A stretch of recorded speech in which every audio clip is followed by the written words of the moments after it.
tous, bonsoir. Donc, rentrée pour le mug aujourd'hui. Alors, aujourd'hui, donc, c'est Christopher qui va nous parler de POC et Azure.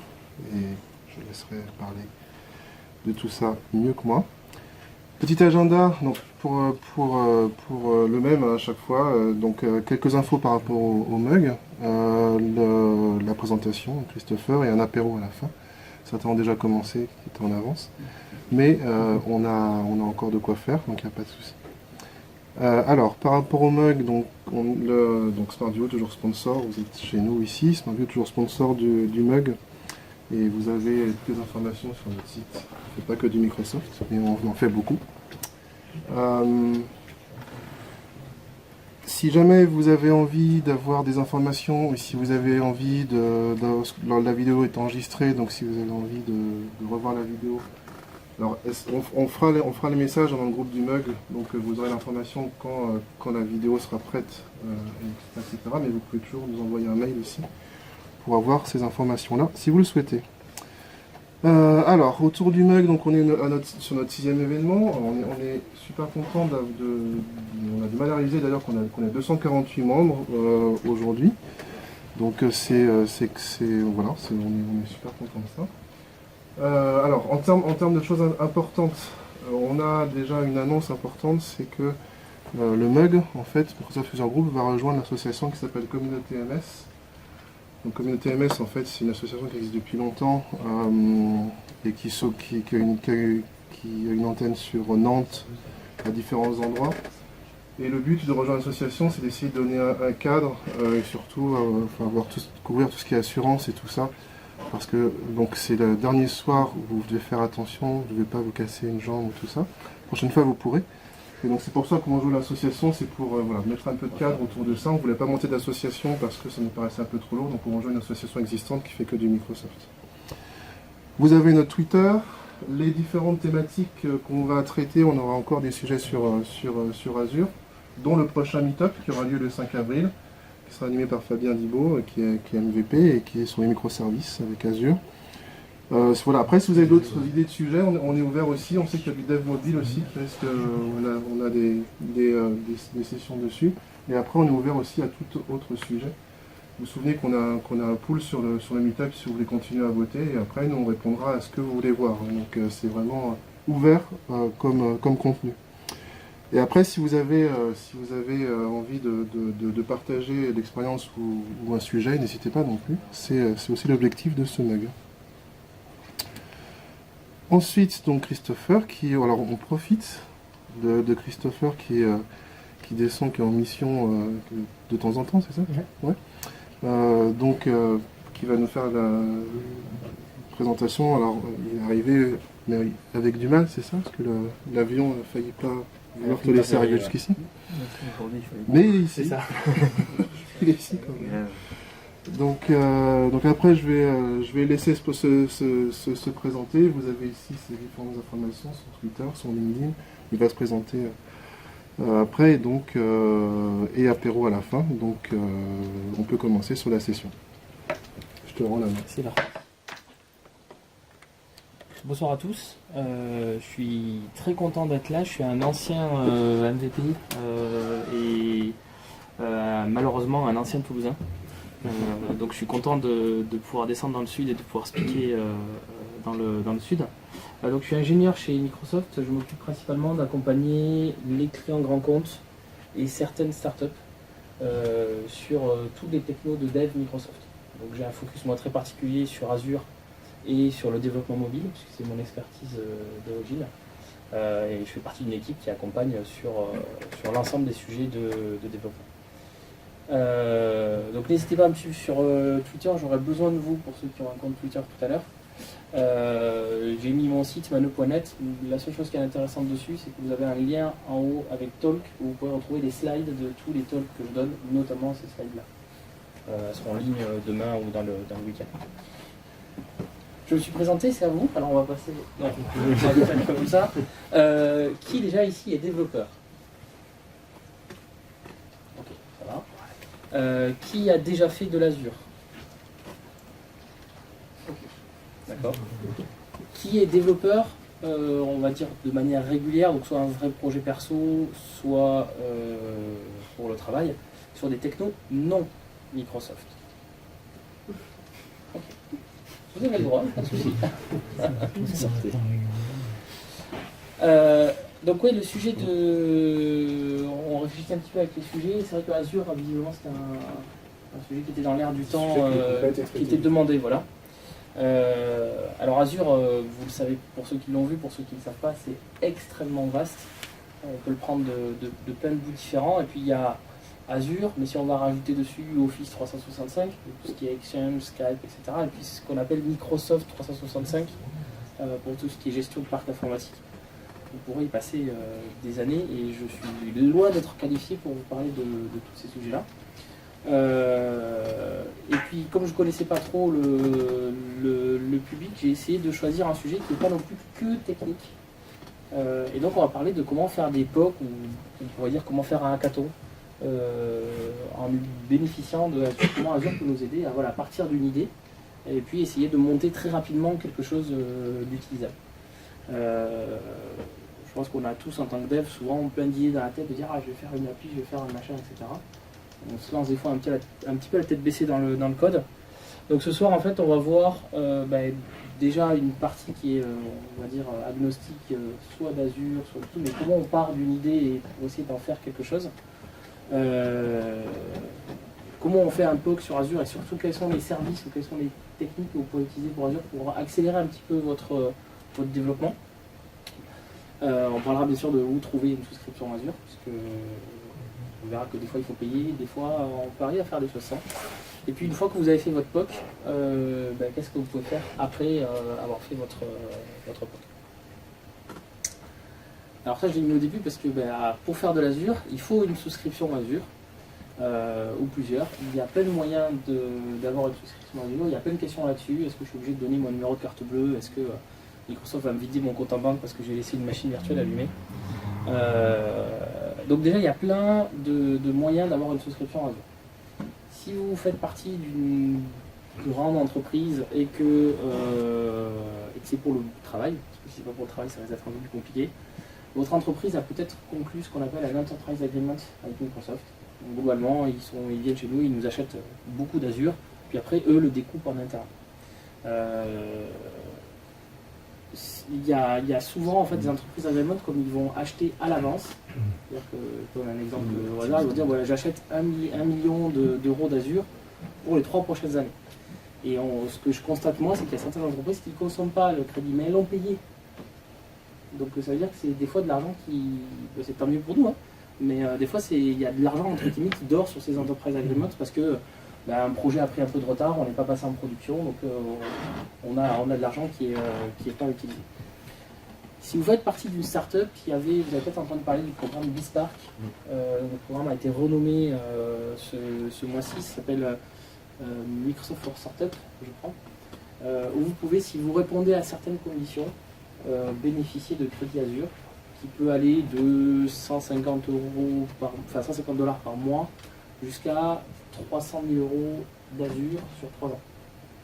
Donc après il faut monter un business case, il faut expliquer ce que vous faites, ça ne se donne pas comme ça, mais ça peut être un moyen de démarrer avec tout ce qu'il vous faut. Et enfin, si vous avez un abonnement MSDN qui vient notamment avec Visual Studio, là aussi, vous avez des crédits gratuits qui sont disponibles tous les mois, mais malheureusement qui ne sont pas reconductibles d'un mois à l'autre. Ça veut dire que par exemple, si vous avez 150 € par mois avec un abonnement MSDN entreprise, mais si vous n'avez pas consommé à la fin du mois, ils sont perdus. Ouais. Donc là, ça fait quand même un gisement de ressources qu'on pourrait potentiellement utiliser. Alors ça, on va dire que c'est des techniques soit de start-upers, soit de riches.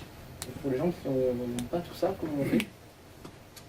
Déjà, il faut savoir qu'on a une offre gratuite sur Azure. Donc il y a plusieurs choses dans cette offre gratuite. Il y a déjà un crédit de 170 € sur 3 jours. Ça, c'est juste un trial. Mais si on fait un POC ou un hackathon, ça peut des fois largement en suffire. Une fois que vous avez passé ces 30 jours, on a un certain nombre de services qui sont gratuits pendant 12 mois. Donc là, ça permet déjà de s'amuser un petit peu plus, surtout si c'est un projet perso On n'a pas forcément le temps de se caler sur un mois à bosser dessus le week-end. Ça peut être intéressant. Et enfin, on a sorti récemment, et ça c'est un peu moins connu, des services qui seront toujours gratuits. En fait, vous avez un quota minimum par mois. Alors c'est des services qui sont limités, etc. Mais si vous faites un petit POC pour vous à la maison, ça peut largement suffire. Parmi ces services, on a App Service. Donc App Service, c'est un service PaaS d'hébergement d'applications web. Donc globalement, vous prenez votre code source, vous le déposez sur l'App Service. On peut faire d'ailleurs ça par Git. Et nous, on va se contenter de l'héberger. Vous n'avez pas à configurer de JS ou Apache. Vous n'avez pas à vous occuper du Windows qui a derrière, l'entretenir, à faire les mises à jour de sécurité. Tout ça, c'est la responsabilité de Microsoft. Vous avez juste à pousser votre code et on l'héberge pour vous. Donc l'App Service, ça peut vous coûter plusieurs dizaines de milliers d'euros par mois si vous avez plein de serveurs, beaucoup de trafic, beaucoup d'options. Mais on peut héberger 10 sites web gratuitement sur App Service. Ce qu'il faut savoir, c'est que, vous n'avez pas le choix du nom de domaine. Ça sera forcément quelque chose .azurewebsite.net. Donc, encore une fois, si c'est juste pour vous, il n'y a pas de souci. Et ensuite, vous avez un quota CPU par mois. Donc, ça va bien si vous êtes tout seul et si vous êtes quelques-uns. Voilà, dès qu'on va vouloir le passer sur une prod, forcément, ça risque de coincer. Azure Function, on va en reparler après, mais on a un million de requêtes Azure Function gratuites. Et ça, c'est deux autres outils que personnellement j'adorais même avant de rejoindre Microsoft. Le premier, c'est VSTS. Qui connaît VSTS? Ok, un peu moins de la moitié de la salle. Donc Visual Studio Team Services, c'est l'offre hébergée de TFS, Team Foundation Server, que vous connaissez aussi peut-être. En fait, c'est notre atelier de développement logiciel. Donc ça veut dire qu'à l'intérieur de VSTS, vous allez pouvoir stocker le code source. Donc ça vous fait un repository Git, un hébergement Git. Vous allez pouvoir gérer le travail. Ensuite, c'est sur un POC, on ne va pas s'embêter à faire des tickets et à suivre un projet. Mais ça peut faire aussi les builds et le déploiement de votre code. Et Application Insight, c'est un outil en fait qui vous permet de monitorer la performance de vos applications et notamment de vous remonter automatiquement toutes les exceptions qu'il y a dans votre code en production, de vous grouper par le type d'exception qui est le plus appelé, de savoir quelles sont les dépendances qui vous coûtent le plus ou qui sont le plus en erreur. Donc ça vous permet de savoir que c'est le serveur SQL qui déraille et c'est pas vraiment votre appli web, même si les exceptions elles sont levées dans l'appli web. Et puis si on va un petit peu plus loin, là c'est quasiment sans insérer de code, si on insère un SDK et du code à l'intérieur de votre application, vous allez en plus pouvoir traquer des métriques qui sont là plus utilisateurs ou métiers. Vous allez pouvoir voir en fait les pages qui sont vues par les utilisateurs, quelles sont les pages qui sont les plus vues, quels sont les funnels, donc quelles sont les étapes par lesquelles passent les utilisateurs pour arriver à, par exemple, un panier, si on prend un site e-commerce, où c'est que vous perdez vos utilisateurs et vous pouvez faire même vos propres requêtes analytics dessus. Donc c'est un outil extrêmement complet, très orienté développeur, mais qui se déploie un peu plus vers une partie métier. On verra que ça peut être important pour la suite. VSTS, c'est 5 utilisateurs gratuits tout le temps. Ça veut dire que si jamais vous passez à 6, vous ne payez un accès. Et en fait, ça vous permet d'avoir globalement un GitHub privé avec autant de repos Git que vous voulez, mais sans avoir à le payer si vous êtes 5. Donc encore une fois, voilà, vous êtes 2 ou 3 potes, vous voulez faire quelque chose entre vous, ça vous permet d'avoir un repo Git sans utiliser GitHub en public, parce que vous ne voulez peut-être pas publier votre code en public. Donc ça c'est gratuit, ça pourrait changer dans quelques années, mais le principe c'est que c'est pas limité dans le temps, c'est normalement une offre vraiment gratuite. Ensuite on a souvent vu, on peut vous demander d'insérer votre numéro de carte bleue quand vous créez une souscription, notamment une souscription d'essai. Cette carte bleue, elle est faite en fait pour valider qu'il y a bien une personne derrière et qu'il n'y a pas quelqu'un qui s'amuse à faire un robot pour créer des souscriptions gratuites pour aller lancer des scripts ou ce genre de choses. Cette carte bleue, on pourrait être amené à la débiter si vous avez désactivé ce qu'on appelle la spending limit dans le portail de facturation Azure. Mais si vous ne l'avez pas fait, et je vous conseille de ne pas y toucher, en fait quand vous allez arriver au cap de votre crédit gratuit, les services vont s'arrêter. Donc ils sont plus accessibles, les données on va les garder mais vous ne pourrez plus accéder aux données. jusqu'à atteindre le mois suivant. Et là, vous retrouverez vos crédits et vos services. Voilà. Un petit point sur Azure pour ceux qui ne connaissent pas. Alors là, on voit. Normalement, il y a une map monde. Mais, on ne la voit pas. On voit juste des points. Azure aujourd'hui est le cloud public qui a le plus de data centers, enfin le plus de régions. Parce que un point ne représente pas forcément un data center ou un bâtiment. Il peut très bien y avoir plusieurs bâtiments derrière un point. Ils peuvent être d'ailleurs espacés de quelques kilomètres. Pourquoi j'ai mis cette slide? Parce que Cocorico, on a les data centers qui arrivent en France. C'était demandé par beaucoup de nos clients qui souhaitaient maîtriser que les données soient sur le sol français et pas on ne sait pas où.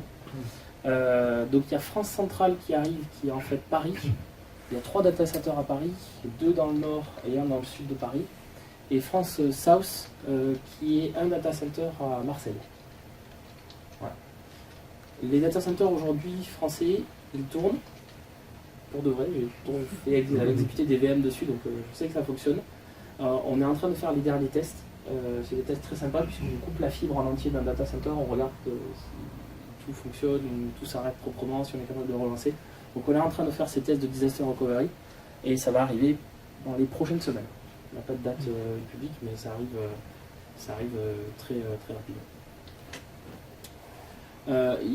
Vous voyez beaucoup de points. Si vous créez une souscription Azure, vous risquez de ne pas pouvoir créer dans n'importe quelle de ces souscriptions. Par exemple, ici, on a des souscriptions pour le département de la défense américain.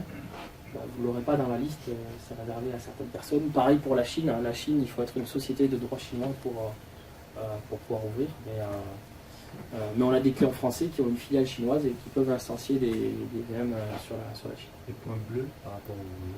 Alors les points bleus, c'est des points qui ont été annoncés mais qui ne sont pas encore opérationnels. Voilà. Alors quand je dis annoncés, les bâtiments français ils tournent. Est-ce que au Texas ça tourne aussi? Et là, je ne sais plus ce que c'est. Corée, je ne sais pas où ça va.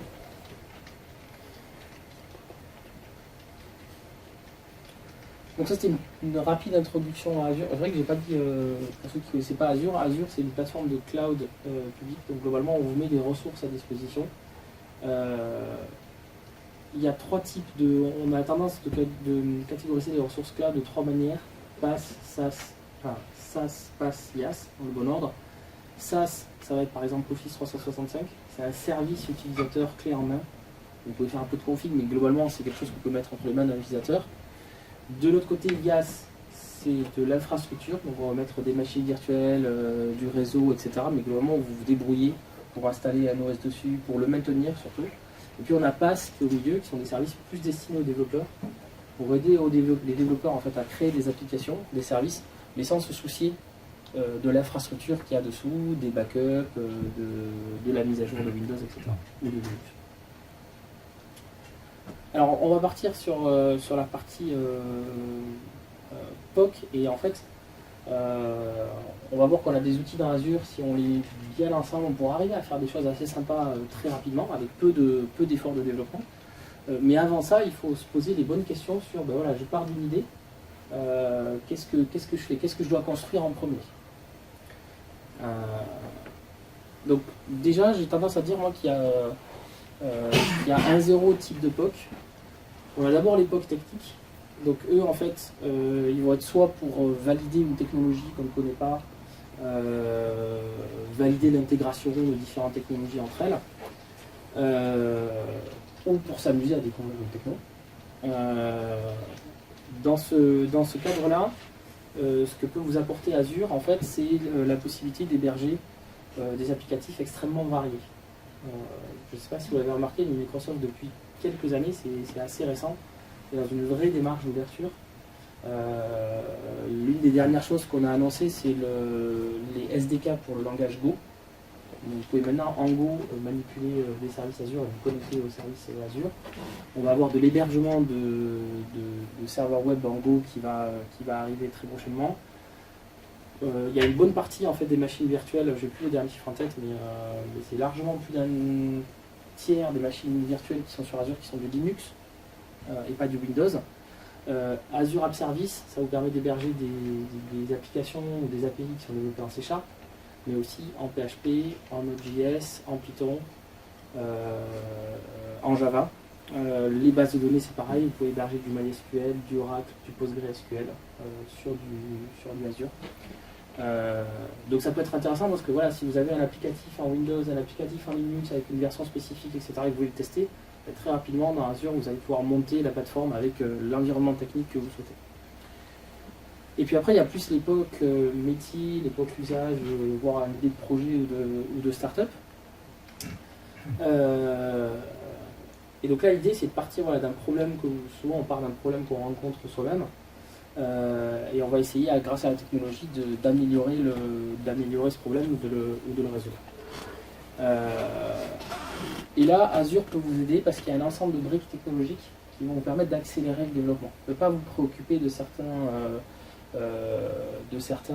briques de développement. Par exemple, vous voulez authentifier vos utilisateurs, mais vous voulez supporter une authentification Twitter, Facebook, Microsoft Account, etc., etc.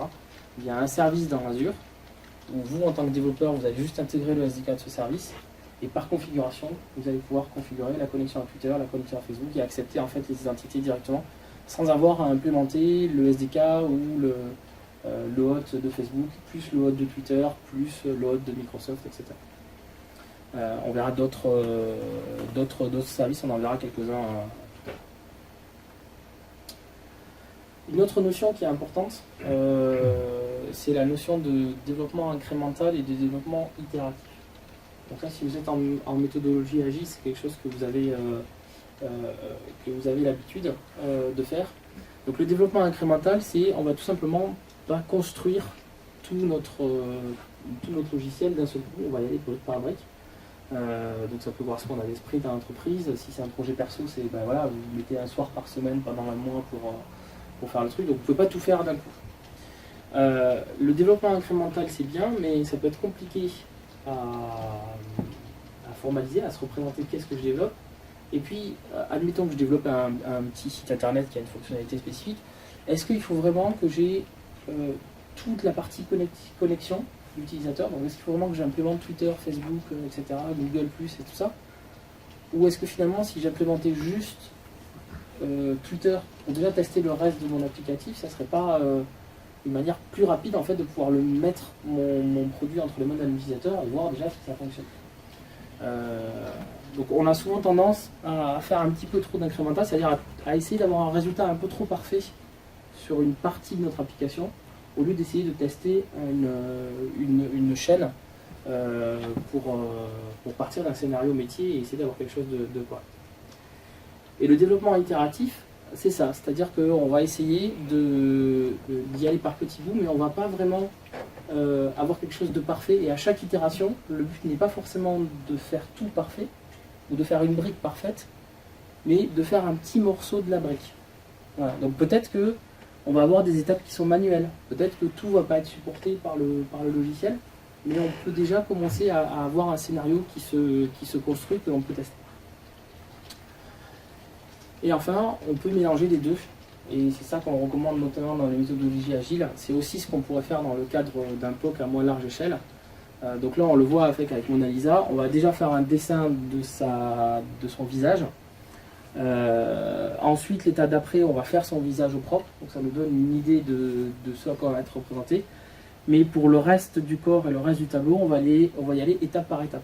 On ne va pas dessiner de suite la version parfaite de chacun des morceaux, de chacune des parties de l'application. On va peut-être faire quelque chose de très très rapide, juste pour tester qu'on a vraiment besoin de développer cette fonctionnalité.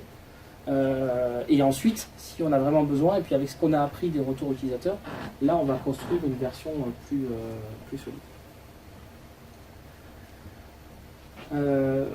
Ce qu'on a l'habitude de faire quand on fait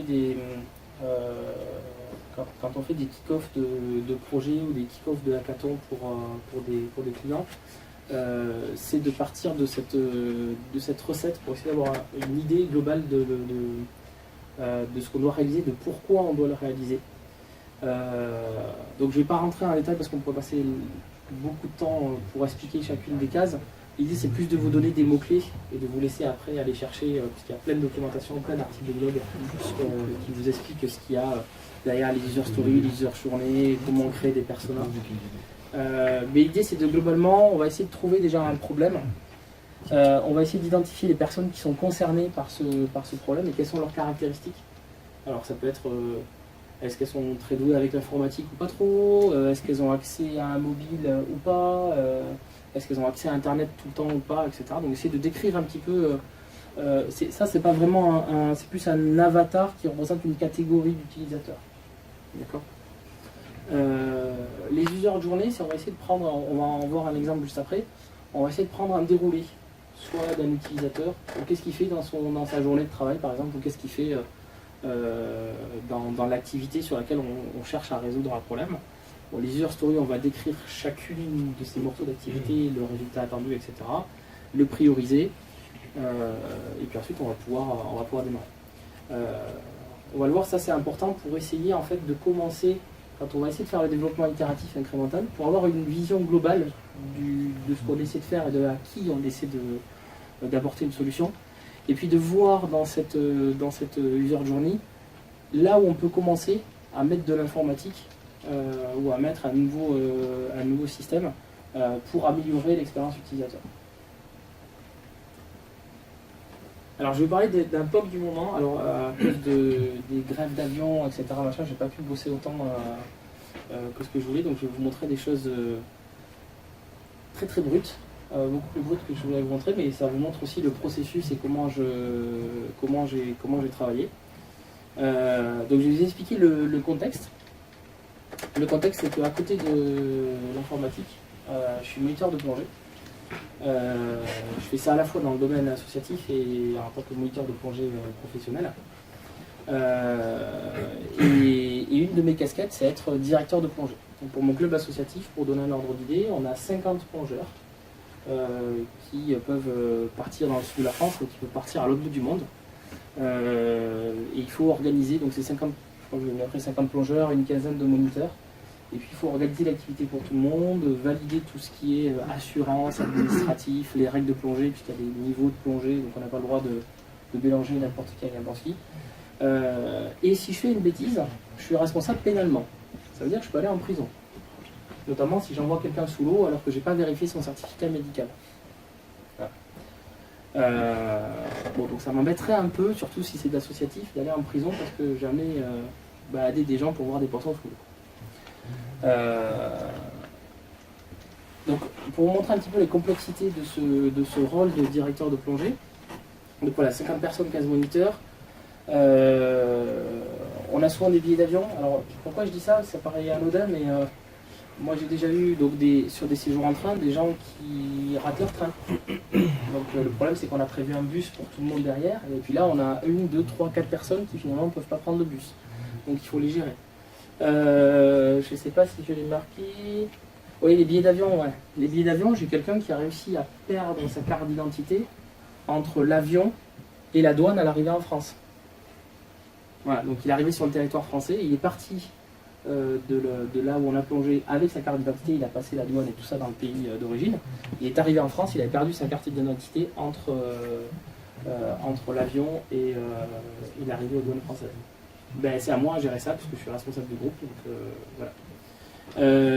Autant d'équipements spécifiques, on utilise pas mal d'équipements en plongée, il y en a qui ont le leur, il y en a d'autres qui doivent le louer sur le club de plongée. Le problème c'est que quand on arrive à 50, vous imaginez si on a 50 personnes qui chaussent du 40 en palme, est-ce que le club de plongée a 50 palmes en taille 40, c'est pas évident, donc il faut anticiper ça. Des locations de bus divers et variés, on peut avoir plusieurs bateaux, plusieurs cours, donc des gens qui passent des niveaux mais sur un stage. Donc on peut avoir 3 personnes qui passent le niveau 1, 5 personnes qui passent le niveau 2, etc. Donc il faut organiser toute cette activité et puis valider tout un ensemble d'informations. Donc les dossiers, on le verra après, mais j'ai plein d'informations à faire récupérer, les cartes de niveau, les cartes de licence, les déclarations d'assurance, puisque c'est un sport à risque, donc on a des assurances complémentaires. Donc il faut des déclarations, des dossiers qui sont incomplets, des dossiers qui sont très en retard, d'ailleurs souvent chez les moniteurs plus que chez les élèves, des dossiers qui sont non recevables mais qu'on essaie de me faire passer. Par exemple, j'ai déjà eu quelqu'un qui est arrivé, il nous faut un certificat médical, et donc sur le certificat médical il y a marqué certificat de non contre-indication à la pratique de la plongée. Et j'ai quelqu'un qui est arrivé avec un certificat médical de contre-indication à la pratique de la plongée. Donc quelqu'un qui était interdit par le médecin de plonger, mais qui m'a fait passer son certificat médical. En fait, ça a la même tête qu'un vrai certificat médical, il y a juste marqué non en plus. S'il y a marqué non, j'accepte. S'il n'y a pas marqué non, je suis obligé de refuser. Voilà. La personne n'avait pas lu, elle n'avait pas bien compris ce qu'a dit le médecin, machin. Bon, voilà. Imaginez-vous si j'ai fait plonger cette personne-là, qu'elle a un accident, que la gendarmerie vient me voir, et il est où le certificat médical? Ben, il est là. Mais, voilà. J'ai eu des gens qui n'avaient pas les bonnes dates de naissance sur leur papier. Mais le problème, c'est que d'un point de vue assurance, Monsieur Francis Dupont, qui n'est pas né la même date, il n'est pas assuré. Donc vous voyez, plein de vérifications à faire dans les papiers. C'est pas juste regarder le nom, prénom, il faut aller un petit peu plus loin et ça prend beaucoup de temps. Et autre chose qui est très très embêtant, c'est que les documents que je reçois pour un stage, je suis obligé en fonction des documents de les garder entre 1 et 7 ans. Je suis obligé d'aller les archiver entre 1 et 7 années. La liste des plongeurs, je suis obligé de la garder 1 an, mais par exemple les dossiers médicaux, je suis obligé de les garder 7 ans, parce qu'on délivre, on va pas rentrer dans les détails, mais on délivre des formations qui viennent d'un organisme américain, et le temps de prescription aux États-Unis est de 7 années. Donc je dois pouvoir prouver sur les 7 dernières années, parce que si un Français part s'exiler aux États-Unis, fait un autre cours de plongée et que ça se passe mal, je suis obligé, moi, en tant que moniteur affilié américain, de prouver que j'ai gardé, que j'avais bien vérifié ces documents, et donc je suis obligé de garder certains documents 7 années. Et vous l'avez compris, je vis à Paris, et donc la place en appartement est chère pour garder du papier pendant 7 ans. Donc on a plein de documents, plein d'informations aussi, j'ai besoin de la date de naissance, etc., des numéros de police d'assurance, des allergies et tout ça, mais on peut les trier un petit peu par catégorie. Donc ça, vous imaginez bien que ça m'enquiquine très très fortement, et puis chaque année, à chaque stage, on fait plusieurs stages par an, donc à chaque fois il faut que je le fasse, à chaque fois il faut que je prenne du temps à tout vérifier. Donc ça fait un petit moment, et depuis que je savais que je faisais Meetup, je me suis vraiment mis à faire des choses pour régler tout ça et puis avoir à m'enquiquiner avec tout ça, ou beaucoup moins. Donc j'ai essayé en fait de vous montrer un exemple de customer journée, donc la vie en fait d'une inscription à un stage de plongée. Donc la personne elle va s'inscrire auprès de la responsable des voyages. Elle va déjà collecter elle certaines informations de son côté. Ensuite on va leur envoyer quelques informations avant le voyage. Le jour du départ, ou c'est le même jour de l'arrivée, on va vérifier que tout le monde est là. Donc notamment quand on part en train, que le train part, moi je fais le tour des wagons pour m'assurer que tous les gens sont là et qu'il n'y ait pas quelqu'un qui soit resté sur le quai. Que tout le monde a le matériel. Sur place après on va avoir donc il y a le séjour qui se passe, on a des horaires à respecter d'activité. On peut avoir des événements spéciaux comme la remise des diplômes en fin de séjour. Et puis des fois on pourra avoir un événement sur lequel on a besoin de communiquer à tous nos plongeurs. Et des fois on est juste dans une ville, dans une île ou dans un hôtel, mais il y a 1500 personnes dans l'hôtel et on est juste 40. Donc il faut moyen de contacter tout le monde rapidement en France ou à l'étranger. Retour, même chose qu'à l'arrivée, il faut que je vérifie que tout le monde est dans l'avion de retour, qu'on n'en laisse pas quelqu'un là-bas. Et puis une fois que le voyage est fini, il y a deux choses principalement qu'on fait. Le premier c'est saisir tous les diplômes, les envoyer, etc. aux gens qui ont réussi à passer le niveau. Et puis chaque année on a le partage de photos, qui est juste une horreur, puisque 500 personnes ont des photos, en plus maintenant 500 personnes ont des GoPro avec des fichiers 4K à partager, et c'est à chaque fois une horreur pour partager les choses, parce que Dropbox on dépasse les quotas, et puis c'est pas facile. Il y a quelqu'un qui a fait un NAS, puis le NAS s'est éteint, donc personne n'a pu uploader les photos pendant 15 jours, enfin c'est toujours le bazar. Donc ça c'est ce que j'essaie d'adresser, ça c'est mon projet, on pourrait presque dire que c'est un projet de start-up, puisqu'il y a plein de gens qui ont un besoin un peu similaire, plein d'activités sportives, on pourrait penser pour des centres pour enfants, pour ados qui organisent des colonies, c'est le même principe, donc je pourrais créer des start-up basées sur ça. Mais bon, je peux pas tout faire d'un coup, donc je suis obligé de prioriser. Ce qui m'enquiquine le plus en ce moment, c'est vraiment cette partie-là. C'est toute la vérification administrative sur place. Le reste, on arrive à se débrouiller, on fait des choses aujourd'hui, on crée des groupes WhatsApp pour communiquer sur place. Bon, les photos, c'est le bazar, mais bon, on arrive à faire quelques trucs. Mais là, le début, c'est que moi, c'est vraiment impactant pour moi. Et puis, il y a un risque derrière, un risque légal qui est pas négligeable et que je veux amoindrir au maximum. Donc, je me suis concentré, j'ai fait un zoom sur vraiment la partie inscription. Ok, ça va. Donc il y a l'inscription au voyage.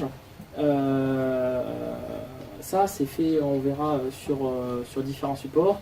Moi je demande des documents, on me les envoie, là c'est le bazar. Ensuite je vérifie les documents. Et ensuite j'ai des listes à établir. Des listes d'urgence avec les contacts d'urgence, je ne l'ai pas besoin tout le temps, mais c'est dans une enveloppe spéciale. Tout ce qui est information médicale, c'est dans une enveloppe scellée, qu'on ne décèle que s'il y a un souci. Oui, on a des données personnelles médicales, on ne peut pas les laisser dans un classeur à la vue de tout le monde sur le bateau.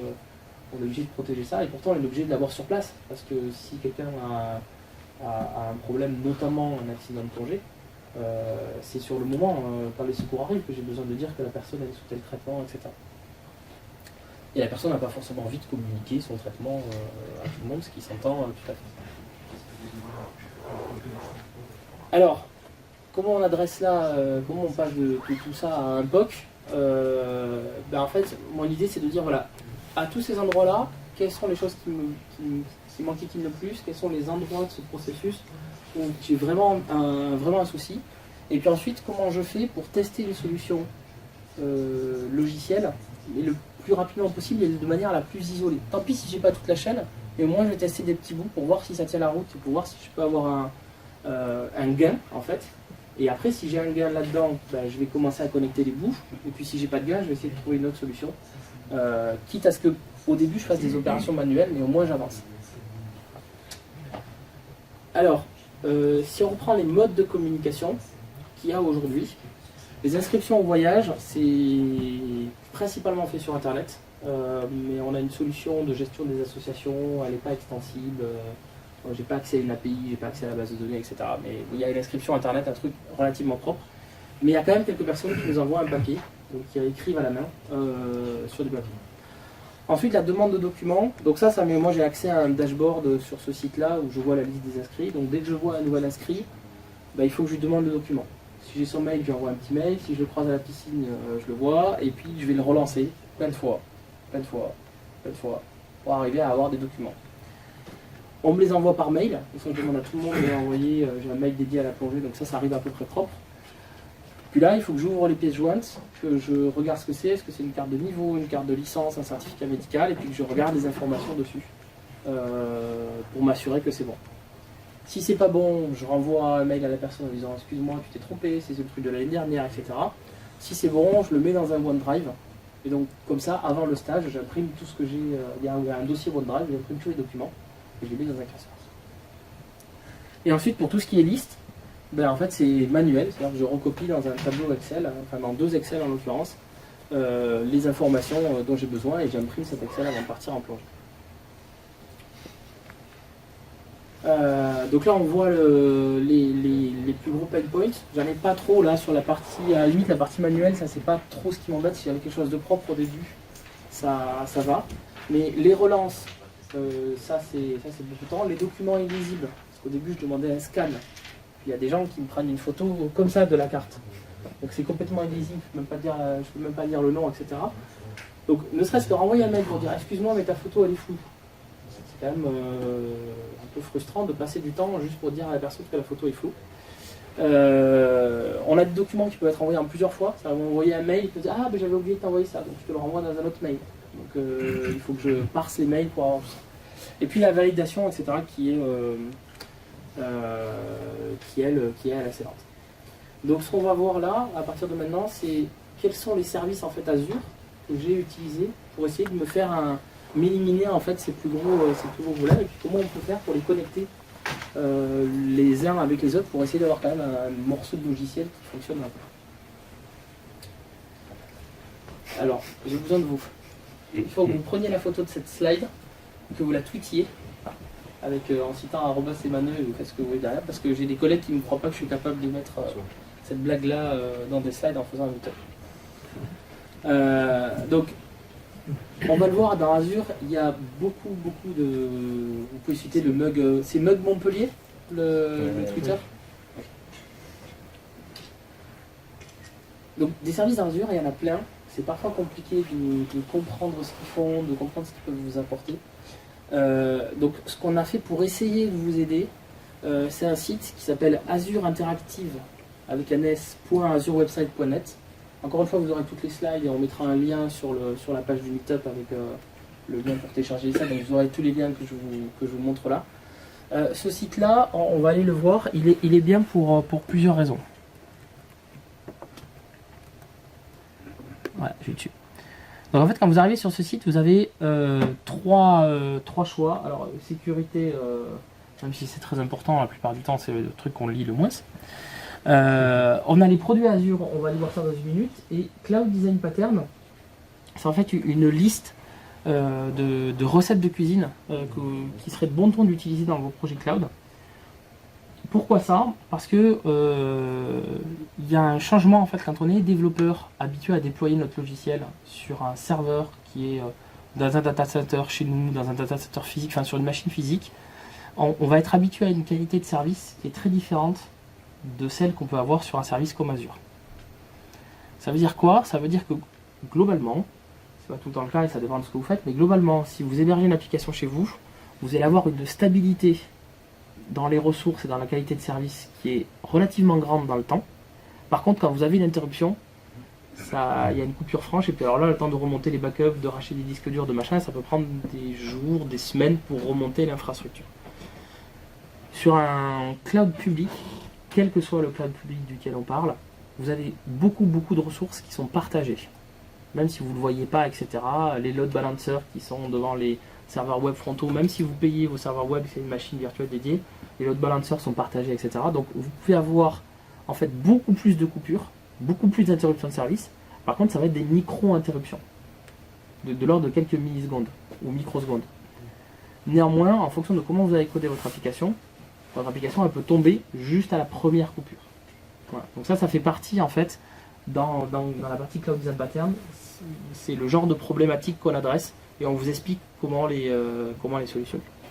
Et donc si on va sur la partie Azure Products, vous allez avoir en fait une liste pas exhaustive mais assez fournie de services Azure rangés par catégorie. D'accord ? Donc on a tout ce qui est compute, ça c'est pour exécuter du code, tout ce qui est réseau, tout ce qui est stockage, tout ce qui est web et mobile, conteneurs, base de données, analytics, AI et services cognitifs, IoT, intégration d'entreprise, sécurité d'identité, développeurs, etc. Et en fait, si je prends un service, on va prendre base MySQL, vous avez une petite carte qui vous donne un lien, donc une petite explication souvent très très courte, mais surtout un lien vers l'overview, ce que fait le service, mais un peu plus détaillé, le pricing, ça peut quand même à un moment donné vous intéresser, la documentation et éventuellement des SDK ou un tutoriel en fait pour commencer à vous servir de ce service-là. Oui. Alors c'est Azure Interactive avec un S. .azurewebsite.net. Je pense que si vous tapez dans votre moteur de recherche favori, Bing Azure Interactive, vous devez le trouver. Non, c'est pas non, vous n'avez pas ça. C'est maintenu à jour parce qu'il y a souvent soit des produits qui changent, je pense qu'on a OutiApp, ou des changements de nom de produits. C'est maintenu à jour? C'est souvent maintenu à jour. Ça a été fait par un employé de Microsoft au début, mais qui faisait ça dans son coin. Là, ça a été repris par une équipe Azure, mais c'est pas complètement intégré à ça. Pour vous donner un ordre d'idée, moi je reçois un mail tous les 15 jours qui doit faire 7-8 pages de texte et qui présente tout ce qu'il y a de changé sur Azure. Des fois j'arrive à le zapper parce que c'est long. C'est un produit, c'est tellement en termes de service, c'est tellement broad que suivre tout ce qui change, tout ce qui fait sur tous les SDK, etc. C'est compliqué. Je vais prendre juste un service parce que c'est une de mes spécialités et parce que je veux l'utiliser dans le cadre du POC. C'est Azure Bot Service. Donc Azure Bot Service, c'est un service en fait qui vous permet de coder relativement facilement votre chatbot. Alors c'est codé, il n'y a pas pour le moment d'éditeur visuel comme on peut avoir avec d'autres solutions de type Chatfuel. Donc vous codez votre bot et là où on vous apporte une vraie plus-value, c'est bon, dans l'hébergement du code, parce qu'on a tout ce qu'il faut dans Azure pour l'héberger, mais surtout en fait on va vous abstraire la connexion avec Facebook Messenger, avec Slack, avec Skype, avec Telegram, etc. En fait on a fait déjà tous les connecteurs pour vous, et vous codez une seule fois votre bot, et vous le mettez dans Azure Bot Service, et dans Azure Bot Service vous cochez des cases en disant ben, je veux l'exposer dans Facebook, je veux l'exposer dans Telegram. Ben là, on a donc le SDK pour ça est disponible en C# et Node.js. Ben, on n'a pas annoncé, sauf que si vous furetez sur les GitHub, le GitHub de Microsoft, vous le verrez, qu'on parle maintenant de SDK Python et Java pour le bot SDK. Mais c'est publié dans un coin sur un GitHub, quoi. Voilà. Il y avait une question ou un non? Donc oui, pourquoi j'ai pensé utiliser ce service-là? Parce que vous allez le voir, pour créer un bot dans le portail Azure, on a tout ce qu'il faut pour le créer assez rapidement. Et en fait, j'ai souvent des gens qui me disent ah tiens, sur le bord du bassin, ah tiens, je t'ai ramené ta licence que tu m'as demandé. Et en fait, je voudrais juste pouvoir la prendre en photo, l'envoyer dans le bot et puis que ce truc soit traité tout seul en mode pense-bête, quoi. Voilà. Parce que si je prends la photo, que je la garde dans mon téléphone, il faut que j'y repense après, que j'aille dans mes photos ou que dans mon dossier OneDrive, que je refasse le truc, etc. Donc je l'ai pas codé, mais on va voir rapidement comment on peut faire pour créer un bot.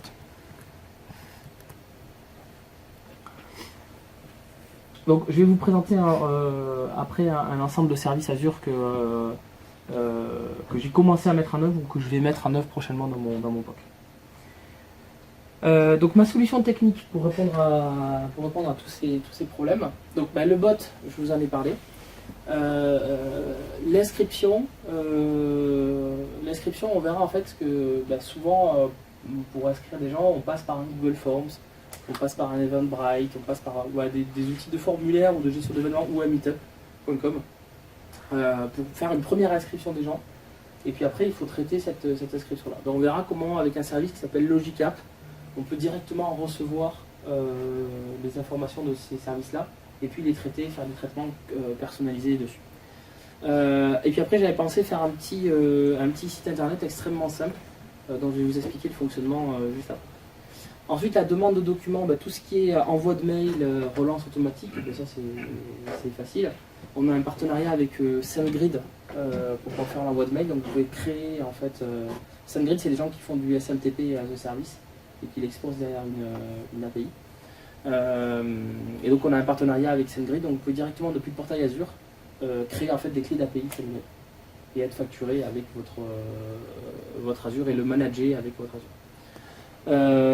Ensuite, il faut bien envoyer les documents. Donc là, il va falloir faire un petit site web d'upload de documents et puis stocker tous ces fichiers. Ça, c'est une partie très sympa. Je vais vous montrer les démos pour vérifier le certificat médical et les autres documents. En fait, on va utiliser du machine learning pour pouvoir lire ce qu'il y a sur le certificat médical, classer que c'est un certificat médical ou une carte de licence ou une carte de niveau, quel niveau c'est. Et en fait c'est à peu près la seule démo que j'ai qui marche ce soir, donc c'est plutôt cool, mais vous allez voir que pour faire ça c'est assez simple en fonction de votre use case bien sûr, mais le mien ça marche très bien. Et puis après il faut établir ces listes de voyages et les groupes de plongée, et pour ça j'ai deux idées.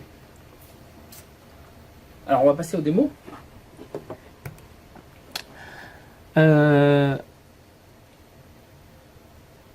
Donc on va commencer par le certificat médical. Donc le certificat médical, ça peut prendre plein de formes. Où c'est que j'ai le mien? Licence CRIS. Bon, je vais vous faire la démo avec la licence parce que je l'ai. Donc là, je vais aller sur azure.com.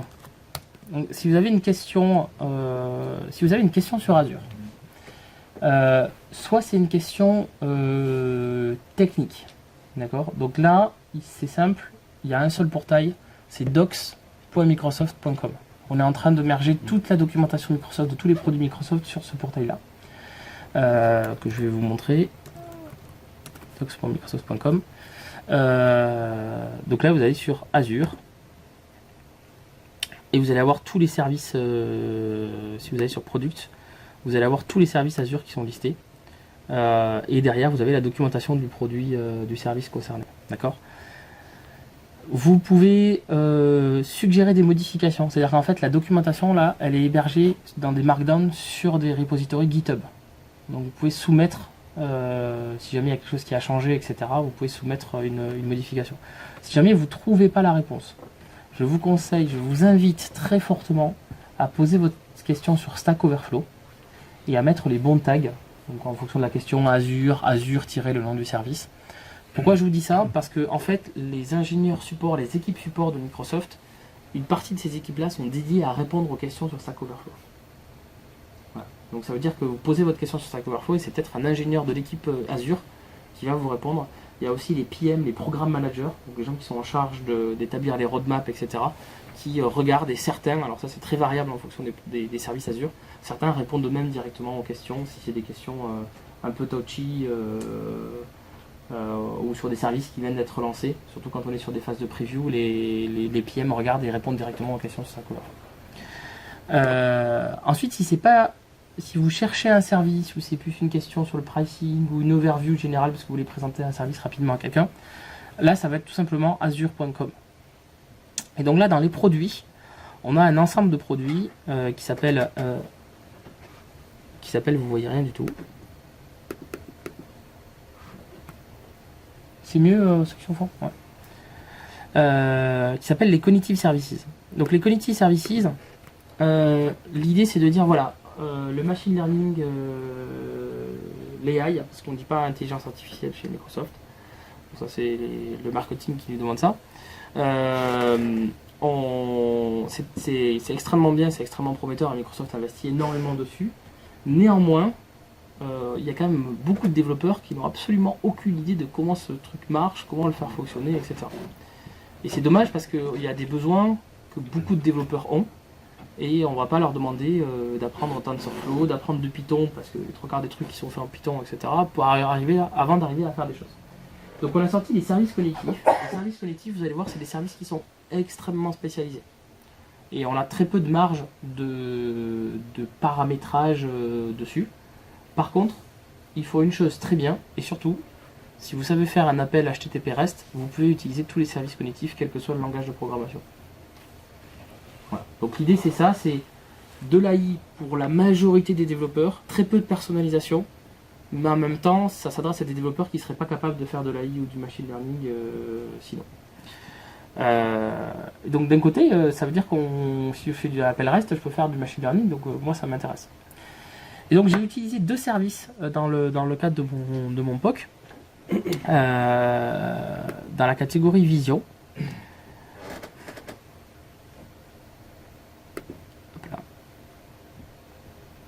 Donc le premier service en fait, Computer Vision permet de faire beaucoup de choses. Vous pouvez par exemple prendre une photo et ça va vous dire ce qu'il y a dessus. Un homme posé sur de l'herbe. Voilà.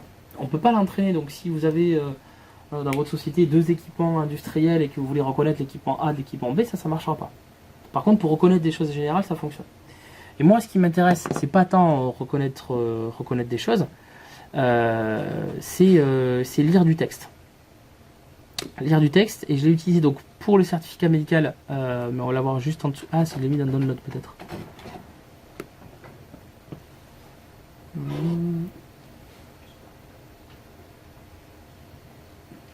Non, mais sinon, je vais faire avec la carte. Voilà, licence. En fait, les cartes de niveau, c'est écrit dessus directement le niveau du plongeur. Et la carte de licence, c'est écrit le nom, le prénom de la personne et la date de la licence. Donc en fait, j'ai utilisé l'API Computer Vision pour en fait transcrire directement. Vous voyez, né le 27, Manuel Christopher. Et donc du coup, je sais que le Computer Vision sur une image, il me ressort à peu près tout le temps les mêmes choses. Si je veux aller plus loin, j'ai un JSON qui me donne en fait les bounding box, donc il me donne les mots, mais il me donne aussi à quel emplacement de l'image étaient ces mots-là. Donc avec ça, en fait, ça me permet de scanner la carte la carte de licence. Et alors ça surtout c'était pour la partie niveau. Donc j'ai une autre image, mais là j'ai plusieurs photos dessus. Mais vous voyez la carte de niveau, il y a marqué en fait toujours en bas à droite le niveau du plongeur. Et c'est ça en fait qui m'intéresse le plus. C'est valider que c'est bien la bonne personne avec la bonne date de naissance et quel est son niveau. D'accord. Et ça en fait si j'arrive à scanner cette image là, j'ai même pas à lui demander son niveau dans un formulaire. Parce qu'aujourd'hui je lui demande dans un formulaire web que je lui envoie, il y a une combo box avec tous les niveaux de plongée possibles et il faut qu'elle choisisse son niveau. Mais je suis allé un petit peu plus loin. Vous voyez sur la carte de licence, alors ça c'est le nouveau de cette année, vous avez un flash code. Et en fait si on va sur ce flash code, vous allez avoir une page web qui liste nom, prénom, la date de naissance, la date d'expiration du certificat médical et tous les niveaux de plongée de la personne. Et si elle a pris une assurance avec la fédération, ça liste aussi l'assurance qu'elle a. Donc ça veut dire qu'il faut un moyen facile de prendre une image, de chercher un QR code dessus, de faire un get HTTP de l'URL qu'il y a derrière ce QR code, et après parser la page. J'ai de la chance, la page est extrêmement simple à parser. Donc ça c'est pas un souci. Et donc pour faire ça, j'ai utilisé un autre service d'Azure. Est-ce que j'ai le portail ouvert? Oui. Qui est Azure Function. Alors ça, pour ceux qui ne connaissent pas, c'est le portail Azure. C'est en fait à l'intérieur de cet espace-là, portal.azure.com, que vous allez retrouver toutes les ressources, que vous allez pouvoir manager toutes les ressources et les créer, les surveiller, etc. Alors, Function. Donc là, pour faire ça, j'ai utilisé un autre service d'Azure qui s'appelle Azure Function. Azure Function, le principe, voilà. Le principe c'est de... Hop, pardon, je termine ça, je sais pas faire deux choses à la fois. Voilà. Le principe c'est de vous permettre en fait de hoster non pas une application complète, mais juste une méthode de code. Alors, la méthode de code, elle peut appeler des librairies à vous, elle peut appeler des packages NuGet, etc. Donc, ça peut être un code qui est complexe, mais en tout cas, vous exposez en fait seulement une méthode de code. Vous n'avez pas à gérer l'hébergement de cette méthode de code, on le fait pour vous. Vous n'avez pas à exposer une API avec un ASP.NET MVC ou ce genre de choses. C'est fait pour vous. Hop là. Alors elle est toujours en train de se faire, mais je vais vous montrer du coup une autre application que j'ai faite. Et en fait, il y a deux modes de consommation. Soit vous avez un site web que vous hébergez déjà dans Azure, et en fait vous allez pouvoir hoster cette fonction dans ce site web. Soit on va le gérer pour vous. Et donc si vous nous appelez 1 millier de fois, et on va se débrouiller à avoir 1 millier de workers qui sont disponibles pour exécuter votre fonction. Du coup, vous n'avez pas à gérer le scaling d'exécution de ce code. Alors je vais rezoomer parce que j'ai changé de navigateur. Hop là. Et donc ce qu'il y a d'intéressant, donc rappelez-vous mon scénario, ça veut dire qu'à un moment donné j'upload la licence et puis là je veux faire un QR code et puis faire autre chose derrière, d'accord. En fait je vais créer une Azure Function. Donc on a plusieurs langages qui sont supportés. Globalement si vous faites du C#, il n'y a pas de souci, et on est en train de supporter du Node.js, du F#, du Python, etc. dans l'Azure Function. Et un des triggers, donc le trigger c'est ce qui va venir déclencher l'exécution, une nouvelle exécution de votre méthode. Donc vous pouvez l'exposer très simplement en HTTP, donc ça devient une API tout simple. Et donc moi ce que j'ai utilisé c'est le blob trigger. Le blob ça fait partie en fait d'un autre service qui est le service de storage de Azure, qui vous permet d'héberger des fichiers. D'accord. Donc le blob storage c'est extrêmement simple à partir d'une page web de prendre un fichier qui est en local et de venir l'uploader dans un blob storage.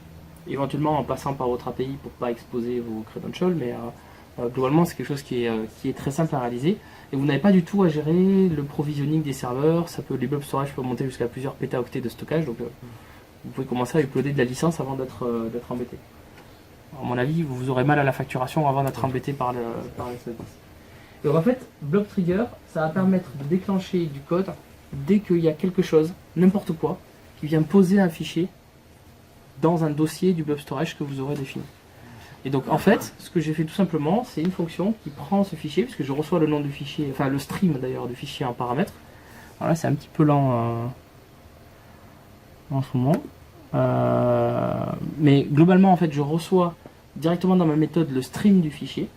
Et donc j'ai juste à l'ouvrir, à appeler un coup de xing.net, je récupère le QR code, un coup d'HTTP client, et j'ai récupéré le HTML. J'ai pas encore fait le parsing, mais bon pour l'instant je fais juste une recherche de chaîne de caractères et ça me suffit à valider les choses. Donc l'idée c'est que tout le début de l'information, c'est-à-dire quand la personne elle doit me renvoyer son nom, son prénom, sa date de naissance, etc. Ben en fait demain, je prends sa licence en photo et j'ai déjà tout ça qui est fait. J'ai plus que le certificat médical à prendre en photo, juste une deuxième photo. Et là, j'utilise donc la partie OCR pour pouvoir lire le contenu du certificat médical. Je vous ai montré donc une photo. Il faut savoir que l'OCR aujourd'hui, ça lit le texte manuscrit.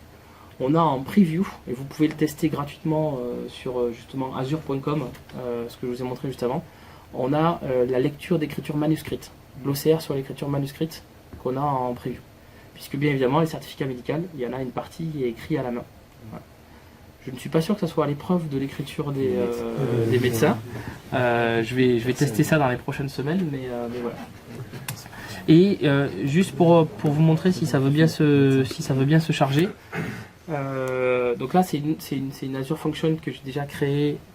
Monitor, pardon. Qui elle est branchée sur un timer et en fait vous allez pouvoir lancer une fonction vous-même à la demande et puis vous allez avoir un log en fait de toutes les fonctions qui sont exécutées, de tous les paramètres de lancement et de s'il y a eu une exception, quelle est l'exception qui est. Voilà. Les Azure Functions, pour finir là-dessus, parce que ça c'est un super service pour vous permettre de créer des API sans devoir monter un projet ASP.NET, MVC, etc. pour faire des choses. Les Azure Functions, vous pouvez donc les écrire en C# mais il y a d'autres langages qui arrivent. Vous pouvez les tester en local. Donc si vous avez un Visual Studio, vous êtes dans le train, etc., que vous voulez débugger, vous pouvez débugger en local l'exécution. Le Blob Storage, vous avez un émulateur de Blob Storage que vous pouvez installer sur votre machine. Vous pouvez aussi faire ça. Et vous pouvez le hoster sur Windows, sur Linux et dans des conteneurs Docker. Donc ça veut dire que si vous développez avec Azure Function, vous pourriez aussi hoster vos Azure Functions chez vous. Et dans la petite idée que demain on pourrait peut-être l'hoster sur de l'IoT. Et donc coder une seule fois et l'héberger à la fois sur le serveur et à la fois sur l'IoT. On peut regrouper les Azure Functions dans un même thème, comme on ferait avec une fonction offerte en REST, les regrouper dans le même contrôleur. C'est une par une ou est-ce qu'on peut faire un groupe de fonctions? Alors, très bonne question. Donc il y a plusieurs choses. La première, c'est que tu as un projet en fait, Function App, dans lequel tu vois ici là, moi j'ai 3 fonctions. Et en fait, par manque de temps, je vais les appeler cette partie, mais là j'ai elle qui va venir vérifier une URL, et si j'ai quelque chose qui va bien dans l'URL, je pousse un message à cette autre fonction pour envoyer un email. Voilà, comme ça j'ai vraiment séparé mes différents besoins techniques ou métiers. Ça, si je voulais l'appeler, ces deux-là, si je voulais les appeler en un seul appel HTTP, je ne pourrais pas avec Azure Function. Par contre, on a un autre service dans Azure qui s'appelle API Management, qui est une gateway d'API, et qui, elle, vous permet de faire de un appel HTTP plusieurs appels, de transformer des choses à la volée, de vérifier des tokens JWT, OAuth, etc. à la volée, de faire du SSL offload, de faire du changement de format, c'est-à-dire que si vous avez une API, vous l'avez développée en JSON, mais il y a quelqu'un qui veut l'attaquer en XML, ben API Management est capable à la volée de convertir par exemple le JSON en XML avec votre propre code, si vous avez des opérations particulières à faire, parce que c'est pas souvent du 1-1, ça peut être quelque chose. Donc ça c'est un autre service Azure qui permet de faire ça, et qui pourrait d'ailleurs regrouper des API que vous avez fait en ASP.NET MVC, en Python, etc. et des Azure Functions au sein de la même API. Et API Management génère, pour ceux qui connaissent, une définition Swagger. Donc ce qui vous permet de générer les clients derrière de manière automatique. Il n'y avait pas des workers qui ressemblaient à ce genre d'Azure Function avant, où ça a été renommé Il y a eu plein de choses avant qui annonçaient vers ça. Juste avant ça, c'est des Azure Web Jobs qui tournaient dans un app service, donc dans un Azure Website. Et avant ça, il y avait des cloud workers qui pouvaient avoir un web role ou un worker role. Ça, c'était au tout début d'Azure. En fait, c'est comme un main qu'on a à disposition dans le cloud, quoi. Ouais. Faut voir comme un main. Donc là, si on va sur Integrate, on a le trigger. Alors, je vais vous en montrer d'autres des triggers après tout à l'heure. Ici, il n'y a pas d'input puisque c'est un temps. Et ici, je déclare que j'ai une sortie Azure Queue Storage. Et en fait, donc là, j'écris dans une file de messages qui est stockée dans Azure. Mais en fait, j'écris même pas le code de la file de messages. En fait, je fais juste un return dans mon code. Et comme j'ai déclaré que l'output devait aller dans une queue, mais il va automatiquement prendre le résultat de mon return et la mettre dans une queue. Voilà. C'est vraiment une fonction, et puis tout ce qui est autour de la fonction, comment on l'appelle, comment on parse les choses, etc. Et puis comment on retourne le résultat, c'est globalement managé pour vous. Après, il y a des moyens de le modifier. Et si je vais ici sur Time Trigger, c'est Sharp, je vais voir le code de ma méthode. Donc ça veut dire que vous n'avez même pas besoin de Visual Studio ou de quoi que ce soit. Si vous voulez coder, vous pouvez directement coder en live la fonction dans le portail Azure. Il y a un service qui opère Node-RED par Azure. Alors je ne connais pas le service Node-RED, donc tu m'expliques un peu plus ce qu'il fait. On fait des matchs comme ça, qu'on peut rassembler, les connecter un peu, le YouTube d'un ou bien le YouTube de l'autre. Par exemple, je veux réagir sur un tweet, faire ce bout de code en JavaScript qui va exécuter, appeler tel service REST, etc. Et de manière visuelle, l'assembler comme ça. Tu as cassé ma transition, ou alors tu m'as fait la transition parfaite au choix. J'allais vous montrer en fait la partie, c'est ce qu'on appelle Logic App. Donc c'est ce que j'allais vous montrer pour finir. Je voulais juste vous montrer un autre service avant. Mais on a effectivement un service qui, de ce que tu me décris, ressemble à ça. On va le voir. Je voulais juste montrer sur la partie API Vision un autre service. Donc Custom Cognitive Vision, là je vous ai montré la partie OCR, il y a une partie comme je dis, on prend une photo et puis ça reconnaît ce que c'est dessus et ça vous le dit. Mais moi, j'aimerais bien en fait que j'ai même pas ne même pas avoir à prendre moi la photo de la licence, mais dire aux gens, bah, tu vas sur licence.maneux.net et puis tu uploads ta photo directement. Là, je reconnais un QR code. Mais si jamais la personne ne prend pas sa licence, je pense notamment à des débutants qui n'ont pas bien compris la différence entre la carte de licence et la carte de niveau, parce que c'est deux cartes en plastique avec le logo de la fédération dessus, donc voilà. J'aimerais bien pouvoir leur dire un message, leur dire non, mais là tu as uploadé une carte de licence, une carte de niveau, un certificat médical, c'est pas ça que je voulais. Mais pour ça, il y a un service dans Azure qui s'appelle Custom Vision. Est-ce que j'ai fermé la page? Non. Qui s'appelle Custom Vision, où là en fait c'est du machine learning, sauf que vous avez quand même une petite possibilité de personnalisation puisque vous pouvez fournir votre jeu de données d'entraînement. D'accord? Donc là, qu'est-ce que j'ai fait? C'est très simple. J'ai uploadé plein de photos de licence, plein de photos de cartes de niveau, et j'ai juste tagué. On va prendre une photo, tiens la mienne, voilà. Là j'ai juste dit, alors je suis désolé, vous voyez vraiment pas grand chose, là il y a marqué niveau. Voilà, j'en ai d'autres où il y a marqué licence.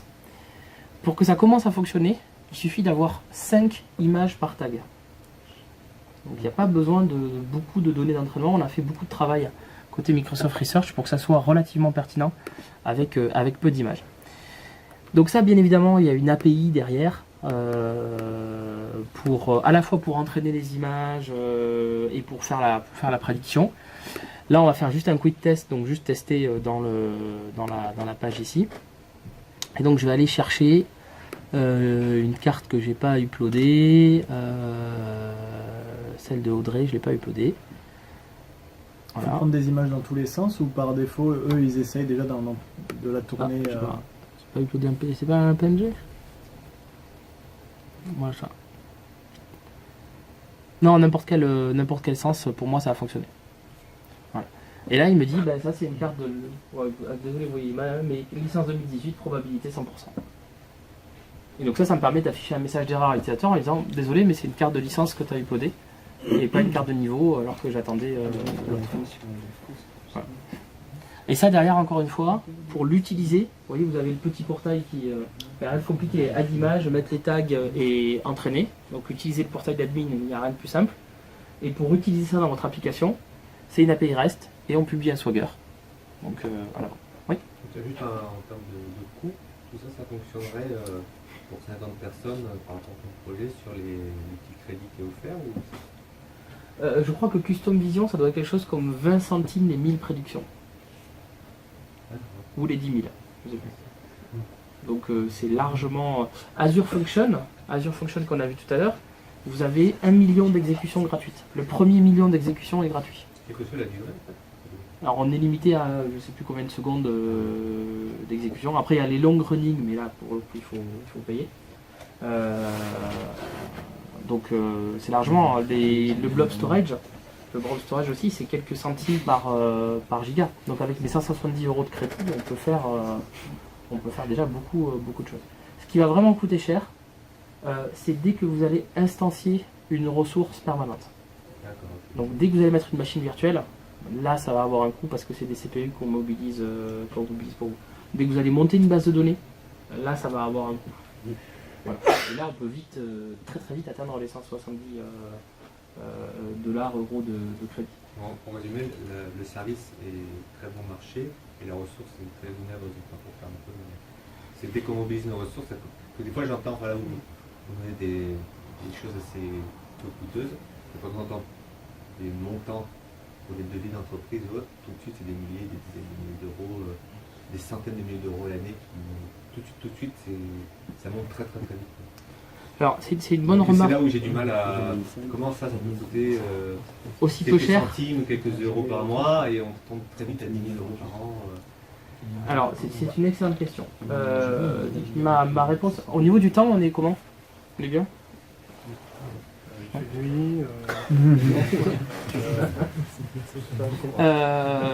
Au niveau du prix, parce que c'est une question qui touche tout le monde, en fait j'ai une réponse en deux parties. La première partie c'est que là j'ai volontairement, en fait c'est pas parce que je suis employé Microsoft que j'ai de l'Azure gratuit à volonté. J'ai des petites souscriptions que je me garde dans un coin pour faire des trucs perso, mais globalement j'ai 170 € de crédit par mois. Enfin pour faire des trucs perso j'ai pas beaucoup d'argent. Et pour l'association j'ai pas d'argent du tout, donc il faut que je me débrouille avec ça. Donc je fais peut-être pas la chose qu'on fera à l'entreprise, parce qu'un point de vue maintenabilité, etc., gestion, monitoring, je suis pas au niveau de ce que je voudrais, mais je remplis mon service, et par contre je me creuse la tête pour que ça me coûte le moins cher. Et on a un défi en fait avec un collègue qui est d'arriver à faire la meilleure solution en consommant le moins d'argent. Enfin, en faisant le plus de choses possible en consommant nos 170 $. Montant un énorme truc, mais juste pour ce truc-là. Donc du coup, on va choisir les services expressément. Peut-être qu'on va plus s'embêter à les développer, etc. Mais pour réduire vraiment dans une optique de réduction drastique des coûts. Ce qui n'est pas un choix, qui serait pas un choix logique d'entreprise, parce que si on met 6 mois de plus à dev, et que le coût d'un dev versus le coût de l'abonnement n'est pas justifié, on va payer plus cher notre ressource Azure. Ça c'est la première chose. La deuxième chose que j'ai à dire sur le tarif d'Azure, si vous comparez un hébergement de site web entre Azure et OVH, au hasard, il n'y a pas photo, il y en a un qui est moins cher que l'autre. Ça c'est clair et net, et c'est pas Azure. Néanmoins, dans Azure, et c'est là où ça change beaucoup de choses en mentalité et donc du coup en prix, dans Azure, le prix que vous avez en bas, c'est le prix, surtout sur les services PaaS, c'est le prix final, sans que vous ayez à manager quasiment quoi que ce soit. Et ça change tout. Parce que quand on prend un serveur OVH à 50, 60, 70 € par mois, si on veut le maintenir au standard de qualité et de sécurité du marché, ça va vous demander beaucoup d'investissement personnel, ça va vous demander des ressources qui sont formées pour. Et en tant que dev, en général, on n'est pas très bon pour faire ça. Alors que quand on prend un service PaaS Azure, on n'a pas à faire tout ça. On n'a pas à faire le backup, on n'a pas à faire la réplication, on n'a pas à faire les load balancers, on n'a pas à s'occuper des mises à jour de Windows. Et quand il y a un incident de production, tout ça c'est géré. On l'a bien vu, et c'est pas du tout pour jeter la pierre à OVH, parce que les pauvres, ils ont mangé ces derniers mois et pas que de leur faute. On le voit bien quand ils ont eu leurs soucis, le temps que ça a coûté aux clients, ne serait-ce que de diagnostiquer, travailler, écrire des tickets au support, etc.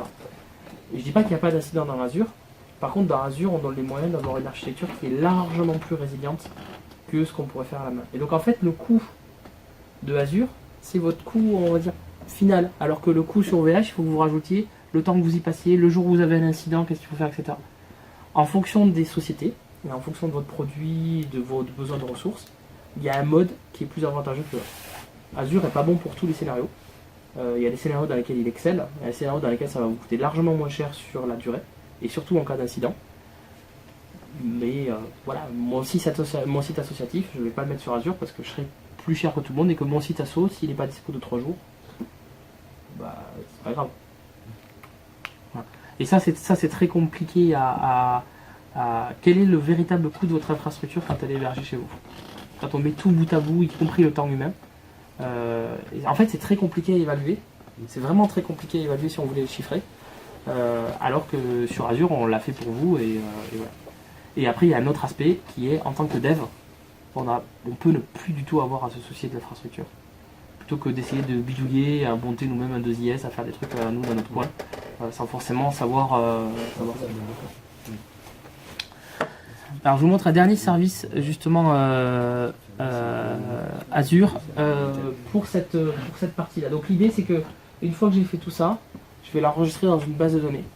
Il y a plein de types de bases de données dans Azure. J'ai pas encore fait mon choix pour ce POC. Il y a Cosmos DB qui est la dernière base de données qui est sortie dans Azure, super à la mode parce que c'est moins de 10 millisecondes de temps de latence, c'est réplication sur plusieurs continents en quelques secondes, c'est à la fois une base qui est accessible via un driver MongoDB, via une API Graph, via une API Table, etc. Donc c'est super, mais c'est un petit peu cher parce qu'on est obligé d'allouer des ressources, des capacités. Il y a un SQL Server ou un MySQL parce que j'aurais pas beaucoup de données. Puis il y a carrément le Table Storage qui est pas cher du tout, mais là il faut construire son modèle intelligemment parce que le Table Storage peut être extrêmement performant. Je vais vous montrer un exemple. Le Table Storage peut être extrêmement performant, mais si on a un modèle de requêtage qui est extrêmement rigide, c'est-à-dire qu'on ne fait pas plein de requêtes différentes. Je ne sais pas si vous connaissez le site Avai Binpun. C'est un site internet qui est fait par un MVP australien qui vous permet en fait quand vous tapez votre adresse mail de savoir si il est apparu dans une des dernières brèches Dropbox, etc. des leaks de compte. Je ne sais pas si vous avez vu la vitesse à partir du moment où j'ai cliqué sur OK, à la vitesse à laquelle ça s'est affiché. Il y a aujourd'hui sur le site Avai Binpun, c'est marqué ici 4,8 milliards d'adresses mail qui sont enregistrées. Donc ça veut dire que quand j'ai tapé mon adresse, je vais vous refaire la démo. Bon là on pourrait dire que c'est en cache, etc. 3, 2, 1. Là j'ai cherché dans 4,8 milliards d'adresses mail pour savoir si la mienne était présente dedans. Donc c'est super impressionnant, mais eux ils ont vraiment un cas d'école. Enfin, pour ce site là il a un cas d'école de l'usage de Table Storage. Si vous voulez en savoir plus, il a un blog sur lequel il a expliqué comment il a fait ça dans Azure. Donc voilà, comme ça j'avance dans la démo et si ça vous intéresse, n'hésitez pas à consulter son blog parce qu'il est bien de manière générale et les articles sur Azure parce qu'ils sont assez pertinents. Et donc pour la fin de mon processus, donc là je vais enregistrer dans une base de données et puis j'aimerais bien que dès que la base de données est mise à jour, en fait j'update mes Excel. Parce que finalement mes Excel ça me va bien, moi j'aime bien mettre des couleurs etc. pour les niveaux et tout ça. Et que recoder une interface, ne serait-ce qu'un tableau récapitulatif avec des couleurs et tout ça, je vais pas me mettre du Crystal Report, on m'embêter à faire un truc comme ça pour une appli comme ça. Donc finalement, si je pouvais juste pousser dans du Excel, moi après Excel ça va bien, c'est synchronisé avec OneDrive sur mon PC, donc j'ai directement un mode offline sans avoir à développer quoi que ce soit. Donc je trouve que c'est un raccourci intéressant. Et donc pour ça, on a un service dont j'ai utilisé tout à l'heure qui s'appelle Logic App. Le but de Logic App en fait c'est de vous permettre d'interconnecter des applications les unes entre les autres avec éventuellement au milieu un petit peu de code ou en tout cas de logique. Donc le principe de Logic App est assez simple. Mug.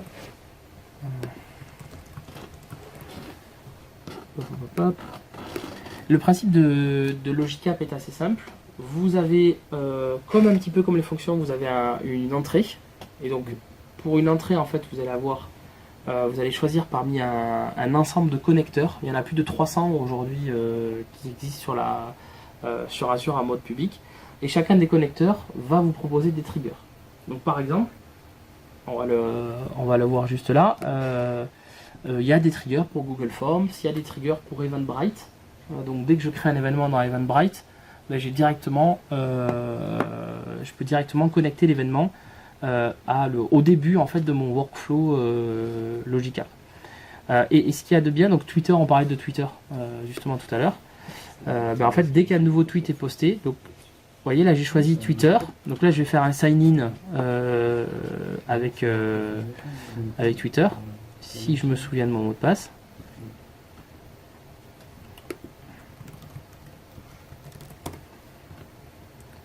Ouais, c'est bon. Donc là, il a connecté mon compte Twitter. Par exemple, on peut lui dire que c'est #Mug.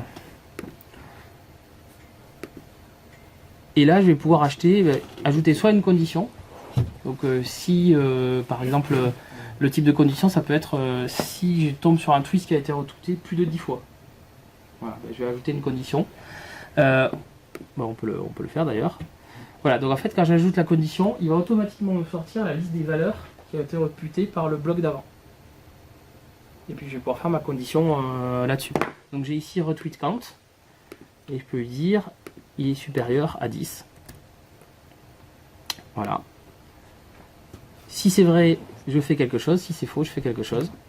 Et donc là, si c'est vrai, par exemple, donc on va voir les connecteurs juste pour vous montrer un petit peu la largeur de ce qu'il y a aujourd'hui. Alors on a des choses très basiques. On peut envoyer un email, on peut faire un call HTTP sur une API, etc.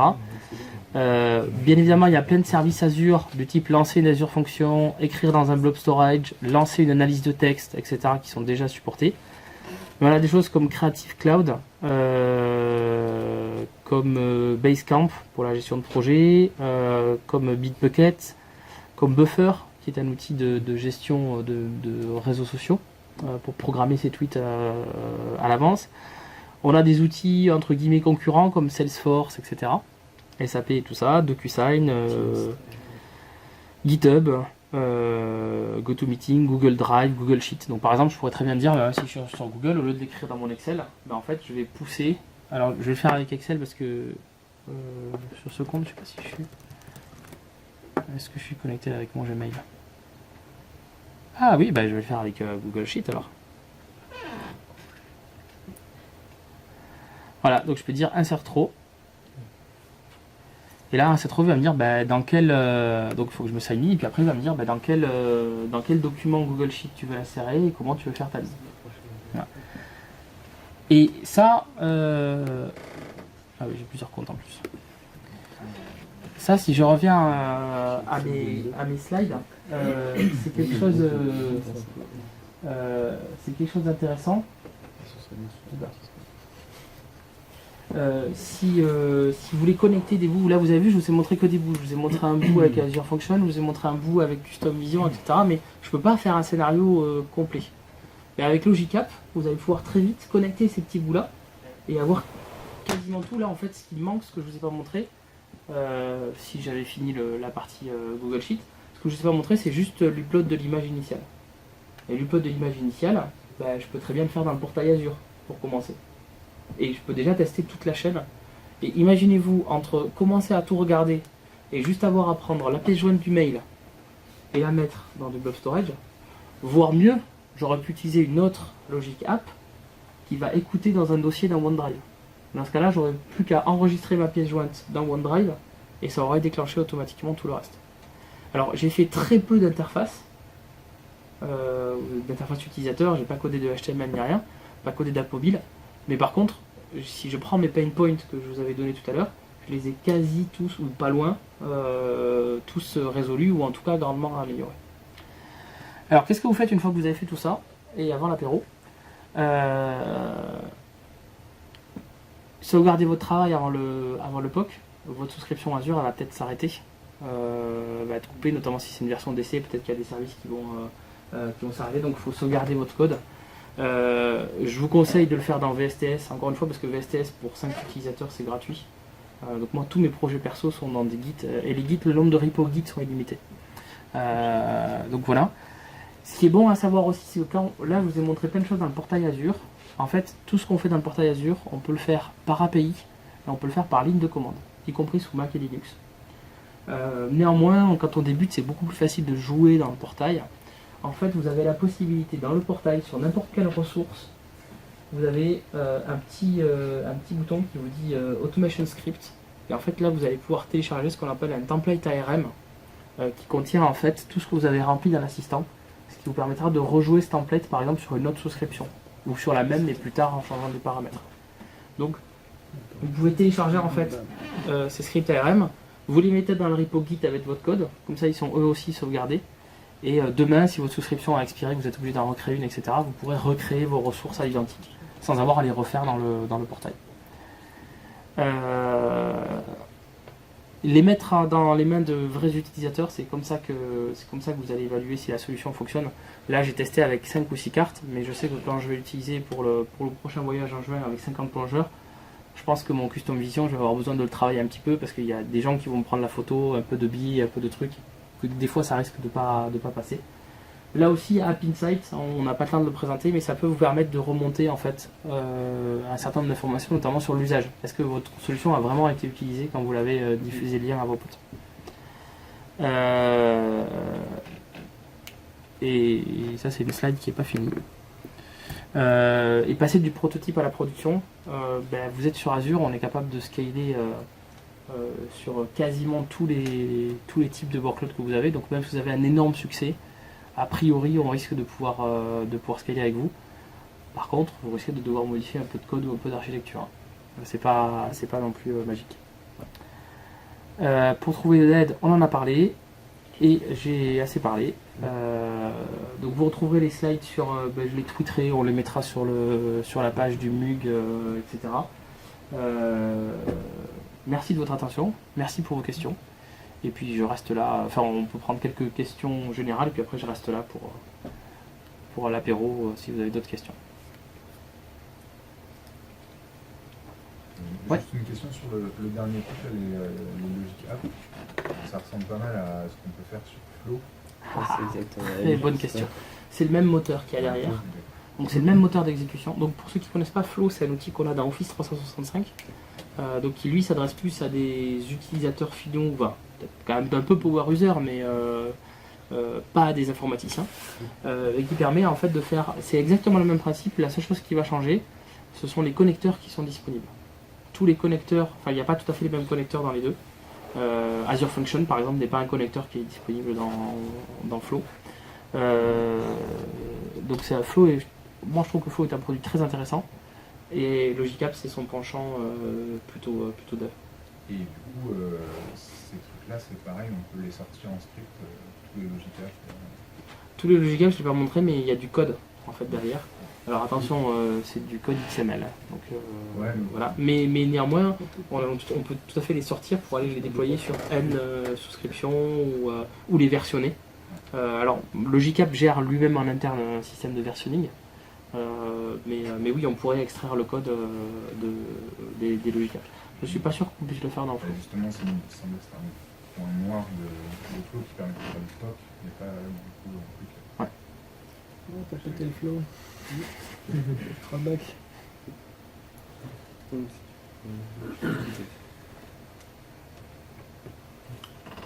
question, ça n'a rien à voir. Les databox, je crois que ça s'appelle comme ça, pour migrer de la data sans passer par des VPC ou autres. Ouais. C'est disponible en Europe, c'est un preview, c'est comment ça se passe si on veut migrer de la data. C'est une bonne question. Tu viens me voir après que je note, je vais me renseigner. Okay. Les databox, pour ceux qui connaissent pas, c'est en fait on vous envoie une boîte que vous branchez au réseau et au courant, et vous balancez vos terras ou pétas de données dessus, et ensuite vous appuyez sur un bouton et il y a FedEx qui va les chercher pour les amener dans notre data center. Du coup, ça coûte moins cher que des uploadés. Alors ça coûte tout à fait, ça coûte moins cher que des uploadés. Et c'est surtout des fois beaucoup plus rapide. Puisque la bande passante n'est pas forcément entre chez vous et Azure ou n'importe quoi. Hein. Moi, dans une ancienne vie, on recevait beaucoup de données.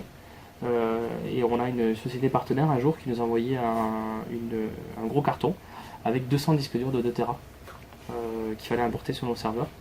Et ils étaient au fin fond des États-Unis et la bande passante qu'ils avaient, nos serveurs étaient en Europe, nos serveurs de la gestion étaient en Europe.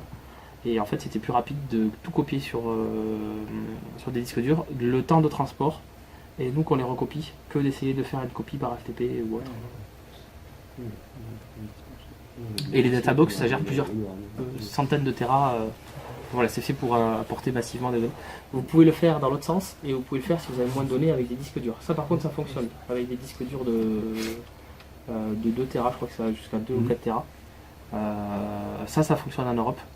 La Databox, donc la boîte qui gère plusieurs Tera, je sais pas si elle va jusqu'à un pétard, elle, on va regarder.